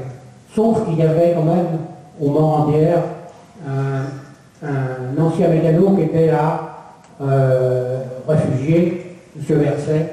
Il s'était arrangé pour avoir un poste de DSF qui faisait fonctionner avec une batterie. Mais cette batterie, il fallait la charger. Donc il a chargé avec une dynamo de vélo. Il y avait un vélo qui était suspendu, alors il fallait un volontaire à chaque fois pour pédaler, n'est-ce pas? Mais il fallait y aller que le soir, bien sûr, en cachette. Alors ce soir-là, le 8 mai, c'est mon père qui avait fait la guerre 14-18, qui est allé chercher des informations de dernière minute. On ne savait pas, nous, que ce jour-là, l'armistice était signé. Donc c'est vers 3 ou 4 heures du matin, le 9, qu'on entend un tapage dans les portes de la maison. C'était les voisins et amis qui s'amenaient et nous criaient « Oui, debout là-dedans, vous savez, la guerre est finie, l'armistice est signé, les Allemands ont capitulé. » Bien sûr, à 18 ans, on n'a pas mis longtemps à sortir du lit et on est parti avec eux fêter le fête en quelque sorte au château de Chanteloup. Château de Chanteloup chez le gardien qu'on appelait le marquis, mais c'était le gardien. Donc il y a une table qui a été dressée vite fait devant la façade de la maison et avec tous les bons produits de l'époque et les choses qui avaient été cachées en attendant pour ce jour-là. Donc on a bien fêté la libération, là, enfin l'armistice, pardon, et puis on a chanté à tue-tête la Marseillaise tout près du bois de Chanteloup. Et puis tout d'un coup, on s'est comme rendu compte que la guerre n'était pas finie, qu'on était toujours occupé et qu'il ne fallait pas faire trop de zèle. Donc on est rentré à la maison et ça terminait cette journée, quand même, le moral était bon. Alors le lendemain, bien sûr, on a discuté entre nous des événements, on ne savait pas comment ça allait se passer, le 9, et puis le 10, c'était donc le jeudi de Sanction. Alors le jeudi des Sanction, à Saint-Père-en-Retz, on avait l'habitude, après les vêpres, d'aller faire une procession au Vannes, au calvaire des Vannes, qui était bien fleuri pour l'occasion. Je ne sais pas si je tiens bien mon micro. C'est bien, c'est bien. Parle un petit peu moins près parce que ça résonne. Mais c'est bien. Le calvaire des Vannes était bien fleuri pour l'occasion. Alors, donc une fois de retour à l'église pour la bénédiction, ça finissait la cérémonie en quelque sorte. Vous m'entendez là? Oui, c'est bien. Et bien sûr, tous les paroissiens, étaient en pleine église à l'époque. Les paroissiens sont sortis, ils allaient faire soit des courses encore, bien sûr, et puis les autres allaient dans le café pour apprendre. Il y avait plusieurs cafés, jusqu'à 25 cafés à Saint-Père-en-Retz. Donc ils allaient chercher les nouvelles. Alors je me souviens avec les copains, moi, on arrivait sur la place de la mairie, qu'est-ce qu'on aperçoit? Une moto Sika, et il y avait dessus ces lettres interdites, FFI. Alors on s'est dit, qu'est-ce que c'est que ça? Bien sûr, on est allé voir les prêtres, et tout d'un coup, qu'est-ce qu'on aperçoit? Les soldats français qui s'amènent, c'était des officiers. Alors ils s'adressent à nous, évidemment, à 18 ans, on était très contents de discuter avec eux. Ils venaient en éclaireur pour nous dire que la libération aura lieu le lendemain. Alors qu'est-ce qu'ils font? Ils montrent, pour aller très vite, qu'est-ce qu'ils font? Ils montrent sur leur moto, ils s'en vont au Vannes, au manoir de Vannes. Vous voyez où c'est le manoir de Vannes? Au petit dans le secteur, sur la route de Saint-Lô, justement. Donc, où il y avait un détachement allemand. Monsieur qui l'a dit tout à l'heure. Un détachement allemand qui était là, tout près du portail. Alors les deux soldats français, ils demandaient les armes à choc allemandes. Et ils faisaient fonctionner la terrasse, la culasse, pardon, excusez-moi. Ils faisaient fonctionner la culasse et ils rendaient l'arme aux soldats. Sauf à la sentinelle. La sentinelle, quand lui, il avait son casque et tout, il était au garde-à-vous avec son fusil, il n'a jamais voulu la donner son arme. Alors l'officier français lui dit, c'est pas grave, tu regardes ta pistole, on l'aura demain. Alors nous, évidemment, on était ébahis de voir cette puissance qui revenait après cette soumission qu'on a eue pendant toute la guerre. Et puis, Bien sûr qu'après, on est rentré chez nous et la libération avait lieu le lendemain. Alors, c'était prévu, la libération de Saint-Père était prévue à 10h. Il y avait toute la foule, tout Saint-Père-en-Retz était représenté sur la place de l'église et était présent ou représenté. Et les drapeaux français qui étaient interdits depuis 1940 flottaient aux fenêtres. Il y avait une banderole aussi qui partait du clocher de l'église jusqu'à la pharmacie. Et tout le monde attendait l'événement. Et on a appris après, on a attendu pendant une bonne heure, on a entendu après que c'était en raison d'une discussion pour savoir qui allait rentrer les premiers à Saint-Père-en-Retz. Si c'était les Américains ou les Français. Les Américains avec leur matériel, et les Français, bien sûr, ils étaient à pied. Alors on attendait toujours, qu'est-ce qu'on aperçoit tout d'un coup, au fond du virage de la rue de Landau, les soldats français qui arrivaient, qui marchaient en colonne par 4, armes sur l'épaule, dans une discipline exemplaire, et ils prenaient toute la rue. Les gens criaient, les voilà, les voilà. Vous pensez que nous, après 5 ans de privation, d'humiliation en quelque sorte, que le moment était sensationnel. Je ne trouve pas le mot, mais c'était énorme pour nous. Et quand les soldats sont passés auprès de nous, il y en a un soldat qui avait, je me souviens encore, un petit chien attaché à son ceinturon. On aurait voulu crier, hurler même notre joie, mais tout restait bloqué dans la gorge, tellement l'émotion était grande. Ça, bien sûr, il faut l'avoir vécu pour le savoir. Et ils ont eu, bien sûr, des applaudissements, et s'ils avaient vu peut-être couler sur nos joues les larmes de joie qu'on avait.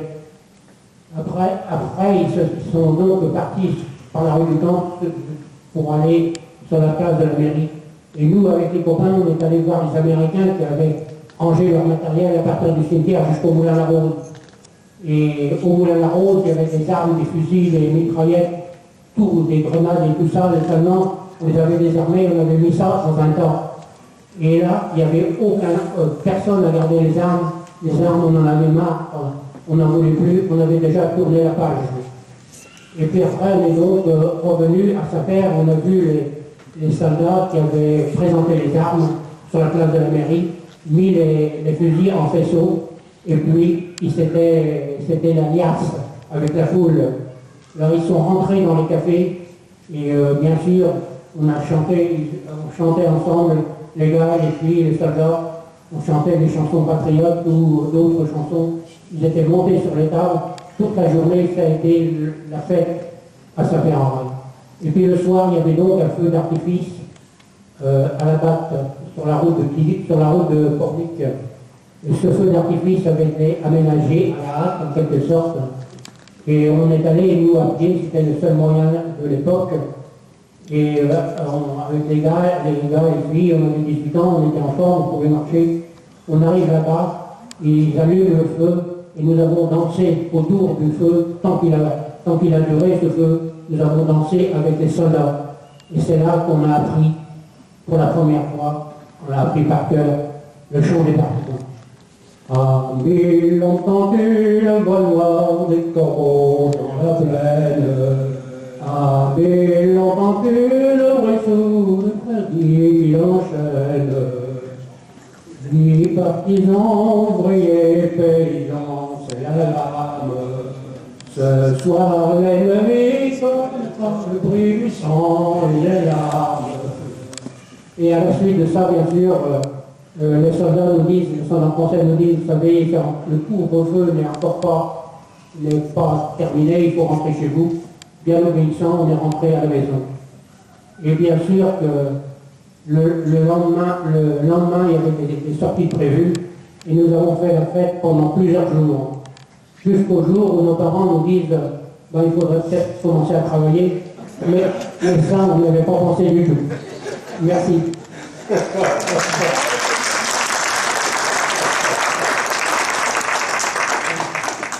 Ce qui a été vécu au jour de la libération.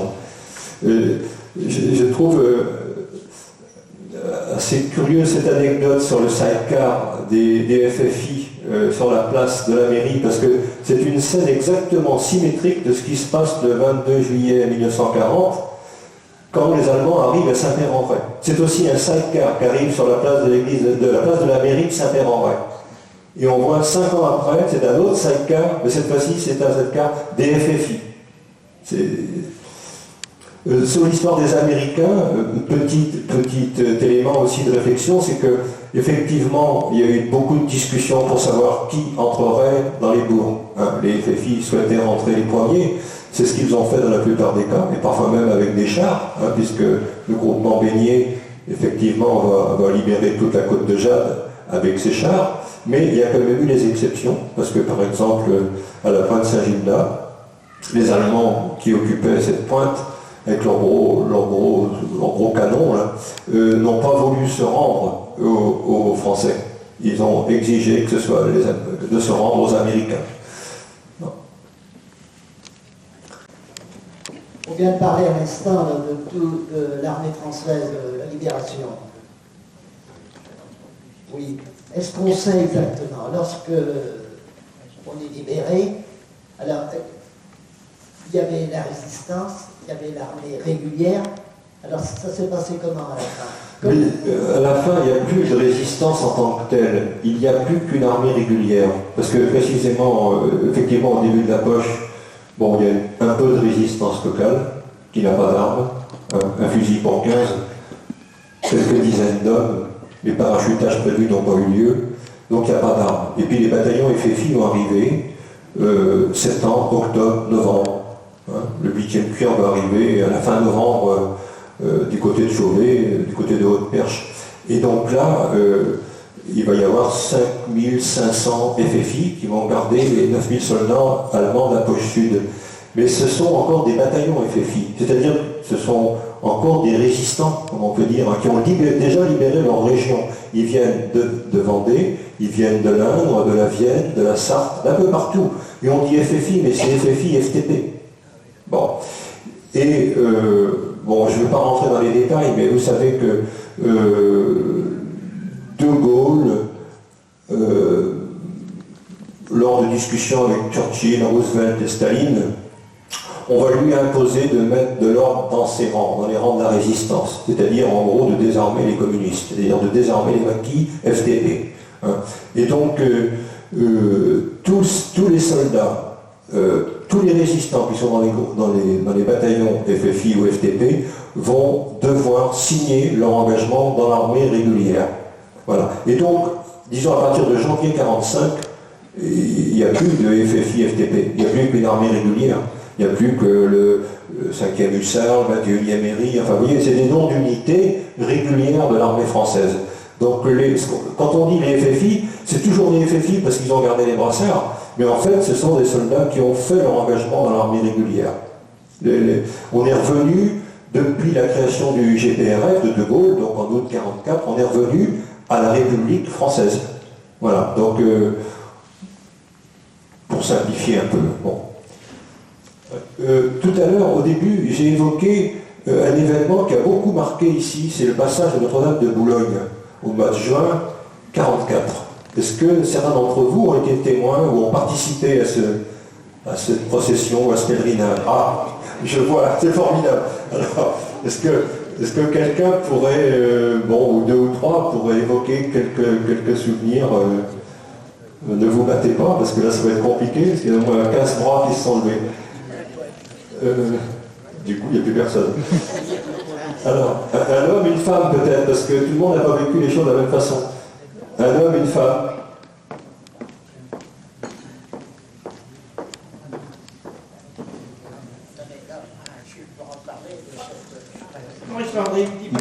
Ah. Cette cérémonie s'est passée normalement. Je crois que la procession arrivait de Pornic ou de Saint-Provin, je ne sais pas trop. Nous, on les attendait sur la place de la mairie. Et là, bien entendu, il y a eu le prêtre il y a eu des prières, et là, on a continué, pieds nus, vers Saint-Gio. Et là, malheureusement, il y avait un drame, que beaucoup connaissent sans doute, Esther Fillot, la fille de M. Fillot de la laiterie, venait de perdre sa petite fille, qui s'était noyée dans 5 cm d'eau. Elle était tombée dans la bassine, et la pauvre femme était là en pleurs, et les prêtres, bien entendu, l'ont consolée et tout. Et de là, on a fait des vues jusqu'à Saint-Jean. Et après, Saint-Jean, ça a pu continuer sans doute jusqu'à... Oui, Vervu, etc. Sans doute. Mais c'était très émouvant. Pabeuf, oui, oui. Les Allemands ont regardé, ils disaient rien. Ils se découvraient? Non. Saluaient? Non. Ça, sans doute, je me souviens pas. Enfin, je me souviens très bien. Et beaucoup aussi, sans doute, des anciens, sans doute. Irène Lancran voulait dire quelque chose, et puis peut-être aussi Lily Barthaud. Ayant vu cette barque qui promenait... Attendez. Oui, ayant vécu cette époque, après que je mélangeais à tous les amis qui assistaient à sa réunion catholique, d'ailleurs, il faut dire, pour moi, je dirais, dans mon esprit, et ce que j'ai vu, l'argent encore a dominé les choses. C'était étonnant. Donc, cette barque était remplie de billets, des choses auxquelles les gens, on peut leur demander dans des circonstances comme ça, on va dire, oh, ben, c'est une société qui, sans réfléchir, bon, moi, j'avais pour moi cette idée, bien entendu, je ne sais pas si c'est partagé, enfin, quelques-uns amis, également qui on se parlait, s'étaient débordés de ces billets de banque qui tombaient dans la barque, insouciant les gens qui les mettaient, qu'on servirait quoi, je ne le paierais pas. C'est tout ce que j'en ai. Dans mon jugement. Irène Langrand, il y avait beaucoup de passion autour du passage de cette Notre-Dame de Boulogne. C'est vrai, il y avait beaucoup de passion. Oui, donc Saint-Brével a rejoint Corsay. Oui. Corsay, avec Saint-Brével, on est allé à Paimbœuf. Oui. Mettez le micro. Mettez le micro. Et après, nous sommes allés jusqu'à Vue. Oui. C'était à Vue le relais avec Notre-Dame de Loire. Oui. Alors moi, je peux vous dire personnellement que j'ai donc suivi cette défilé, on priait, on chantait. Oui. Et à l'époque, je travaillais les week-ends à la Poste. Oui. Je veux dire, puisque maintenant, de toute façon, il n'est plus là, et puis bon, il n'y a plus personne. Et le lendemain, le receveur des postes est venu, et il a engueulé ma mère en me disant que c'était pas normal d'un ménage de m'avoir laissé partir, parce que c'était pas ses idées. Vous étiez allé jusqu'à Vue. Parce que c'était pas ses idées. Oui. Je veux dire qu'il a été très mal reçu. Ah oui. Donc je pense qu'il a raison, monsieur, qu'il y avait des billets, que les gens donnaient beaucoup, mais je pense qu'on était tellement... On y croyait beaucoup, donc c'était que des croyants. Oui. Je pense que cet argent-là était quand même distribué à des personnes qui étaient vraiment dans ce besoin. Oui. Et alors, il faut dire, il y a un autre aspect qu'on ne souligne pas assez dans ce passage de Notre-Dame de Boulogne, c'est que bien sûr il y a l'aspect religieux, c'est certain, parce qu'à l'époque les campagnes françaises étaient profondément religieuses, profondément catholiques, et beaucoup sous l'influence des prêtres et des missionnaires, etc. Donc il y a cet aspect-là qui est évident. Mais il y a un autre aspect, c'est que ça se passe à la mi-juin 1944, c'est-à-dire le débarquement a eu lieu 15 jours avant. On sait très bien que les Allemands là-bas se battent, mais les Alliés sont sur le territoire, donc on s'attend à être libérés. Et le passage de ce Notre-Dame de Boulogne, c'est un petit peu aussi une occasion de montrer une forme de, de patriotisme, de réveil patriotique. Hein. Là, on défile au nez, à la barbe des Allemands, on passe au milieu d'eux, et ils nous laissent passer. Là, il faut quand même savoir que la Notre-Dame de Boulogne a franchi les lignes 2 fois. Elle est rentrée à travers la Vilaine, et puis après elle a passé la Loire, et puis elle va continuer comme ça, au nez, à la barbe des Allemands. Et à chaque fois, c'est l'occasion pour des foules considérables de se rassembler et de défiler avec dans la tête, pas que des cantiques. Il y a autre chose dans la tête des gens, c'est que là, on arme les gauches. Hein. Oui, puis on croit au miracle quand même. Oh, en plus, oui. Oui. Je ne sais pas ce que sont devenus les officiers, les soldats qui étaient donc dans la poche avec nous, puisque nous sommes connus, et qui étaient alsaciens. Est-ce qu'ils ont été libérés après ou est-ce qu'ils ont été faits prisonniers? Je ne peux pas vous répondre. Je ne sais pas. Je ne sais pas. Je ne sais pas du tout. Parce que vous aviez, si vous dites ça, c'est que vous aviez par rapport à eux pas les mêmes sentiments ou pas les mêmes relations avec eux qu'avec les... Voilà, c'est ça. D'accord. Ce que je sais de façon générale, c'est que quand même, tout à l'heure j'ai parlé des exactions, des exécutions sommaires et tout, ça a eu lieu. Mais il y a eu aussi, moi j'ai regardé un petit peu les archives concernant la politique des maires par rapport aux prisonniers qu'on faisait sortir de Montoire, par exemple, parce que dans beaucoup de fermes où le mari était prisonnier en Allemagne, on avait droit à un prisonnier allemand. Il faut quand même se dire qu'il y a eu 30 000 soldats prisonniers allemands dans la poche de Saint-Nazaire. Donc beaucoup ont travaillé après à restaurer les routes, à boucher les trous, boucher les tranchées, faire différents chantiers de restauration. Et donc, et certains même ont épousé des Françaises. Il y a eu en Loire-Inférieure 2000 soldats allemands qui sont restés, ce qui est énorme. Et le président de cette association est mort il y a quelques années. Il était Karl Drachdil, il était à Guérande, il a été, lui, artilleur à la batterie du Plessis à Saint-Brévin pendant toute la guerre. Il a été fait prisonnier là, et il est resté en France comme prisonnier à faire des travaux, puis après il a épousé une Française, mais il m'avait expliqué qu'il y avait 2000 soldats qui avaient fait la même chose que lui. Et donc les maires et les officiers qui géraient les camps où étaient rassemblés les Allemands tenaient compte des situations particulières ou du rôle que certains avaient joué dans certaines fermes où ils avaient défendu parfois les civils. Par exemple, il y a eu à Chauvet le capitaine Baumann, comme ça, qui a eu une attitude par rapport aux civils, de défense des civils, ou d'aide aux civils quand ils étaient blessés ou malades, et on en a tenu compte dans le traitement qui leur a été infligé. Alors quant aux Alsaciens, je ne peux pas vous répondre. Parce que nous avons connu, nous, un Allemand, avec un échange qui a été fait à Papeuf, qui avait été prisonnier dans le Maine-et-Loire, et il a voulu absolument qu'on le reconduise dans cette ferme. Il ne connaissait pas le mari puisqu'il avait été prisonnier, mais ça a été un accueil incroyable. Quand on voit maintenant, c'est vrai qu'avec les Allemands, ça se passe quand même bien, on trouve ça tout à fait normal. Est-ce que certains d'entre vous ont vu revenir des soldats allemands de la poche dans les années 60 ou 70 ? Et je sais qu'il y en a eu un certain nombre qui sont venus. Est-ce que certains ont eu l'occasion de les rencontrer ? Non. Il en est revenu à Frosset, il en est revenu un peu partout. On en a accueilli un à Saint-Péran-Ray il y a 15 jours.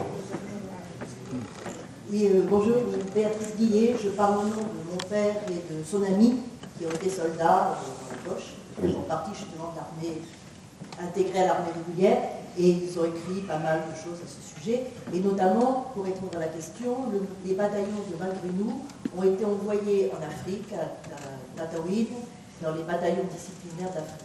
Et c'est justement cet ami de mon père qui a participé à leur retour. Enfin, ils ont embarqué à Marseille, et là, ils sont partis en Afrique. C'est très intéressant, madame, parce que vous répondez en partie à la curiosité d'Irène Langrand. J'ignorais ce détail. Oui, je voulais profiter de l'occasion de cette assemblée pour lancer un avis de recherche. Oui. Oui, lors de la célébration du monument du Sud-Ouest en 1946, oui. Bon, j'étais dans une petite chorale d'écoliers, quoi. Et puis nous avons chanté un chant patriotique, mais je ne trouve plus trace aujourd'hui. De ce chant. De ce chant. Est-ce que vous rappelez quelques paroles? Oui. N'oublions pas la Belgique envahie et la France trahie, stérile désormais, nos enfants, nos vieillards succombent sous les balles Alors, je ne vais pas plus loin. Mais je lui demandais, parce que je n'étais pas le seul à chanter, elle a chanté. Rock Chéreau l'a retrouvé tout de suite. C'est pas vrai.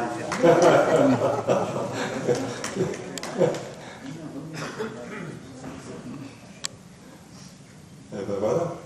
Et ben maintenant vous allez devoir la chanter. On va voir si vous chantez aussi juste que Joseph Pichon. C'est pas celle-là? Ah mince. Non, c'est pas celle-là? Ah, bah alors il faut qu'on la trouve. Vous savez ce que vous allez faire? Vous allez me donner les paroles dont vous vous rappelez. Oui. Et puis, vous nous les écrirez. Et puis, on va essayer de les trouver. Oui, d'accord. D'accord? Oui, parce que pour moi... Oui, ben, je comprends très bien. Donc, vous étiez à l'inauguration du monument d'Approche en 1946, oui, à la Sympodec. Et puis, il y avait plein de petites chorales de choc. Ben oui, bien sûr. Qui chantaient une chanson, une hymne nationale, un chant patriotique. Oui, je me souviens. N'oublions pas la Belgique envahie et la France trahie. Je voulais juste rebondir sur l'histoire des soldats allemands qui sont restés après dans la région. Oui. Il y a eu au Plessis-Grimaud Arthur Rouff, qui est revenu quelques années après, jusque dans les années 90-2000. Et moi étant voisine du Plessis-Grimaud, j'ai toujours contact avec sa petite fille, Arthur Rouff. Eh ben voilà. Il est décédé il y a 2 ou 3 ans. D'accord. Il a mis beaucoup de temps avant de revenir en France parce que c'était pas bien vu là-bas. Bien sûr. Qu'il revienne, parce que c'était la famille là-bas. Et quand il est venu, il était prisonnier, il déminait les mines sur les plages de Saint-Michel. Et les exploitants avaient droit à avoir des prisonniers allemands pour les aider dans les travaux agricoles. Arthur Rouff est venu dans ce cadre-là. Et il vivait avec eux dans la maison comme si c'était un ouvrier agricole comme un autre. Bien sûr, bien sûr. Mais je vais dire, on a reçu donc avec Maurice et Joseph, là, il y a 3 semaines, donc ce soldat allemand, Michael Feiner, eh bien, il y a 89 ans, 10 ans maintenant, et à un moment, il racontait ses souvenirs, et puis tout d'un coup, il fond en larmes. Parce que d'abord on l'accueillait. Et puis tout d'un coup il nous dit, devant notre interprète là, qui m'a traduit après, qui nous dit j'avais honte de tout ce qu'on a fait tout ce qu'on a fait de mal à la France, et tout d'un coup il éclate en sanglots. Et bon, j'ai trouvé que évidemment, on l'a rassuré, on l'a consolé, on lui a dit que c'était de la vieille histoire. Mais je trouvais, malgré tout, que cette réaction très réparatrice et bon, ça nous a beaucoup touchés. D'autant plus que lui, il n'avait même pas été soldat, en fait, il avait été dans les RAD, c'est-à-dire dans ces groupes de travailleurs forcés, qui étaient au service des groupes TOT, donc à construire les chantiers de défense sur la côte. Et que lui, il avait bien été soldat, mais après sur le front russe, et qu'il avait été prisonnier des Russes jusqu'en 1949. Donc il n'avait jamais fait personnellement aucun mal à la France, mais malgré tout, il avait ce traumatisme-là de la guerre, qui le travaillait toujours. Et il voulait absolument revenir sur le lieu où il était quand il avait 17 ans, à Saint-Michel et à Saint-Hérold. Bon, moi, je n'ai pas connu la guerre, mais je peux parler d'un soldat allemand.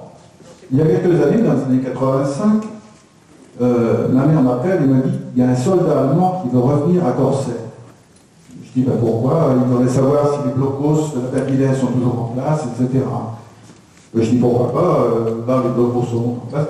Il voudrait revenir voir la jeune fille qu'il fréquentait pendant la guerre. Elle habitait à Saint-Michel, chef. Alors je dis si elle veut, mais ma mère me dit cette dame-là est décédée.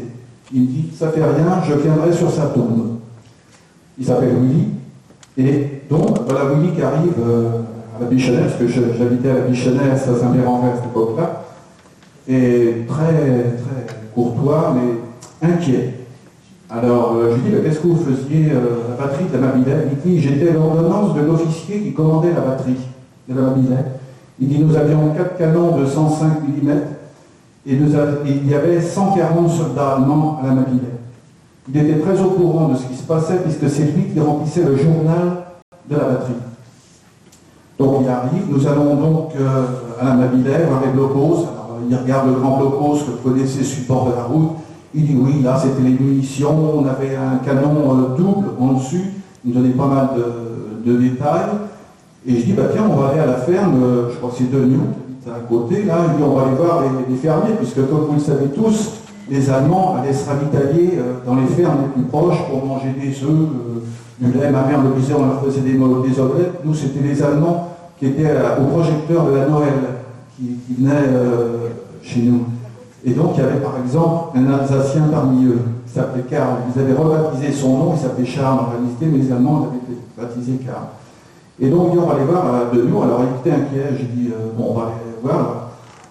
Tout content, là-bas, la famille arrive. Bon, Willy, tu viens prendre un verre à la maison. Donc, on est allé à la cave et tout. Et donc, il était surpris de l'accueil qu'on lui faisait. Et je dis, pourquoi tu es inquiet? Il fallait revenir plus tôt. Maintenant, il y en a beaucoup qui sont morts. Il me dit oui. Il dit, bon allemand, mauvais allemand quand même. Il dit, même si j'ai rien fait, j'occupais la région. Et j'étais quand même conscient que je n'aurais pas dû être là. Alors il était interprète, il parlait très bien français parce qu'il était officier, donc lui, il ravitaillait les officiers. Donc il allait à Paris chercher le cognac et tout, il était pas malheureux. Et le 7 décembre 1943, la batterie est partie de la Mabilais pour Toulon, je ne sais pas si vous le savez. Et donc les canons sont partis sur les rails là-bas, et il y a Toulon par contre, là-bas c'était la guerre. Il dit c'était la résistance, il dit c'était l'occupation, les privations. Il dit à Courcey j'étais heureux comme tout. En août 1944, sa batterie qui était dans la rade de Toulon là-bas était prête d'être prise. Vous savez que ça a été pris beaucoup plus tôt, il n'y a pas eu de poche là-bas. Hein. Et donc il se ravitaillait dans une ferme où c'était un colonel de la résistance, où il ne le savait pas au départ. Donc il allait chercher son beurre, etc. Il était très apprécié, et le colonel lui dit, écoute, dans 2 jours, ta batterie c'est fini, elle va se rendre. Il prend discrètement des affaires, et viens avec nous, on va t'engager dans les FFI. Alors, très surpris, il quitte sa batterie discrètement, et il s'en va rejoindre les FFI. Il me dit, j'ai ma carte FFI, il me dit, et il n'est pas polonais ni rien, il est allemand. Hein. Ah bon, c'est pas croyable ça, il faut que tu me l'envoies, ta carte FFI, parce que je ne croyais qu'à moitié quand même. Il dit, tu verras, j'ai changé mon nom sur ma carte. Alors, je reçois effectivement sa carte FFI, française, hein, avec sa photo dessus, et il dit, son nom, je l'ai changé, j'ai mis Jean Gabin. Et sa carte est dit donc Jean Gabin. Il dit, quand on me posait des questions, là-bas, j'avais un petit accent, j'ai dit que je venais de Courcey. Et donc, il n'a jamais été fait prisonnier. J'étais en relation pendant très longtemps avec lui, et il est mort l'année dernière. Voilà, c'est ce que je voulais dire. Et en même temps, Jean Gabin était aussi dans la résistance, le vrai. Bien, donc nous allons conclure. Très très heureux, tous ici, vous et nous qui avons organisé cette soirée, de vous avoir écoutés. Par moments, on a été très très émus. On a partagé nos souvenirs, on a partagé notre histoire. Et c'était le but de cette veillée. Donc je remercie Roch Chéreau d'avoir organisé cette veillée. Je vous remercie tous. Nous allons voir bien de l'amitié. Roch Chéreau dira mot après moi. Mais avant, je voudrais évoquer un projet que notre association, qui est basée à Saint-Père-en-Retz, et un certain nombre d'entre vous en font partie. Nous sommes 73 adhérents de cette association, qui s'appelle l'Association Souvenir Bois dans Lancaster. Elle a été créée en 2006 pour honorer la mémoire des victimes de la catastrophe du Bois. Les 15 morts de la catastrophe du Bois de Saint-Brévin. Et depuis lors, cette association perdure, elle se développe, et on a été sollicité pour travailler sur d'autres événements de la guerre, en particulier sur les crashs d'avions alliés. Et René Brino, que vous venez d'entendre, est un grand spécialiste de ces questions. Il a fait beaucoup de recherches sur le sort de ces équipages qui se sont abattus en pays de rêve. Et comme vous le savez peut-être par la presse, ou peut-être certains d'entre vous ont participé à nos cérémonies, on a mis en place des panneaux historiques qui rappellent ces crashs d'avions à la Picholet, à Saint-Père-en-Retz, au Bretèche à Saint-Viaud, l'année prochaine au Montrandière à Saint-Père-en-Retz, mais pas que les crashs d'avions, puisque le 29 novembre prochain, je vous invite à vous joindre à nous si vous voulez. Nous allons inaugurer un nouveau panneau à la Bernerie sur un site d'échange unique en temps de guerre, c'est le seul qui soit connu, entre des soldats allemands et des soldats américains, anglais et français. Cette cérémonie aura lieu en présence des descendants du capitaine Hodge, qui était un capitaine américain de la Croix-Rouge, qui avait à l'époque organisé cet échange. Ça se passait pendant la poche. Nous allons travailler ensuite à installer un panneau historique, si on le peut, à la pointe Saint-Gilda, sur le naufrage de l'Ancastria. Un autre à Pornic, autour de la prise d'otage du 26 août 1944 à Pornic. Ce sont des projets pour l'instant. Nous y réfléchissons, il faudra être suivi par les mairies et les communautés de communes. Mais déjà, les mairies de Saint-Père-en-Retz, de Saint-Brévin, de Saint-Viau, la communauté de communes du Sud-Esper s'est engagée dans le projet et finance l'installation de ces panneaux. Donc voilà, je voulais vous signaler ce projet de chemin de la mémoire 39-45 en Pays de Ré. Et bien entendu, il y a plein d'autres. On a fait une liste d'une quinzaine d'événements qui mériteraient comme ça d'être inscrits dans le paysage. Parce qu'il y a des stèles dans plein d'endroits. Mais les stèles ne disent pas grand-chose de l'événement. Elles donnent une date, elles donnent le nom des gens qui sont morts, mais ça n'explique rien aux passants. Alors dans ces panneaux-là, on a la place d'expliquer, de mettre des photos, de dire aux gens du pays, mais aussi aux visiteurs et aux jeunes, ce qui s'est passé à cette époque. Et dans notre région, il s'est passé beaucoup de choses pendant cette période. Voilà. Eh bien, je vous remercie. Alors, je pense qu'on peut applaudir Michel Gauthier qui a accepté de mener cette journée. C'est vrai qu'il nous apparaissait important, je dirais en 2014, de commencer cette année du 70e anniversaire de la Poche Sud. Ça va commencer en août 1944, de lancer un petit peu les festivités sur Saint-Viau, enfin surtout les commémorations. Donc merci à Michel Gauthier, merci à René Brideau qui a accepté de tenir la caméra pour garder le témoignage, et à Monsieur Pédo, Pornic. Voilà, et puis merci surtout à vous tous d'être venus, parce que sans vous, la soirée n'aurait pas eu cette importance. Alors je vois mon adjointe à la culture et nouvelle responsable de la commission histoire nous faire signe. Voilà, donc on a souhaité au niveau de Saint-Viau mettre en place une commission municipale extra-municipale élargie sur l'histoire. Alors qu'est-ce que ça veut dire? Ça veut dire qu'on invite tous les gens passionnés par l'histoire de Saint-Viau de venir nous rejoindre, les historiens, mais les gens de Saint-Viau qui ont quelque chose à apporter. Donc, si mes souvenirs sont bons, il y a un premier atelier qui est prévu au mois de juin, c'est un samedi, et si je viens sur les doigts de la main, c'est le 10, le 17, le 7, voilà, j'ai pas pris mes lunettes pour voir de loin, c'est pour ça. Donc le 7 juin, un premier atelier sur la guerre 14-18, alors forcément on n'a plus de descendants de 14-18, mais on a plein de gens qui ont connu leurs parents qui ont fait la guerre 14-18 ou leurs grands-parents. Et là aussi, il est grand temps de témoigner et de coucher nos souvenirs.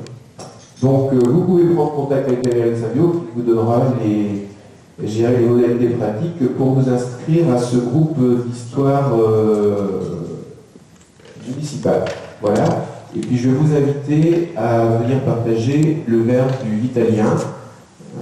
Saint-Viau, c'est comme ça qu'on dit, c'est pas le verre d'amitié, c'est le verre de l'italien, parce que le lien, c'est vital.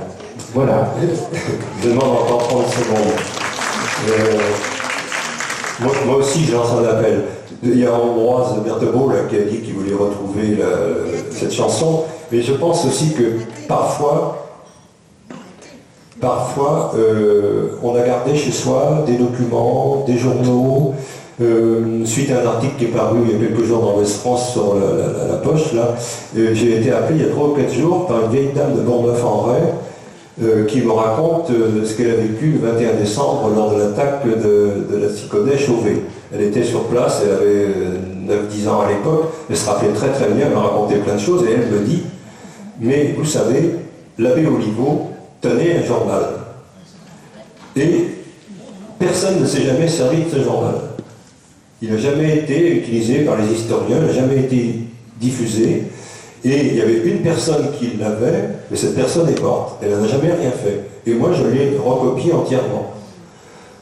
Est-ce que ça vous intéresse? Est-ce que vous voulez venir me voir? Vous pensez bien que...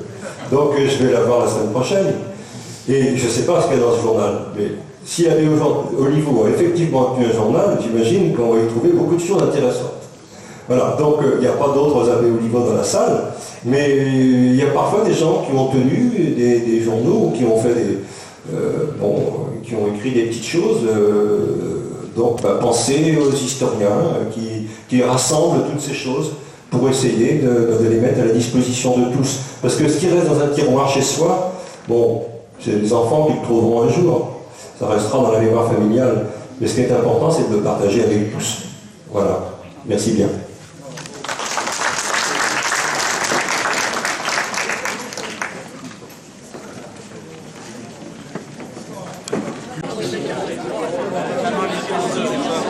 Et on peut dire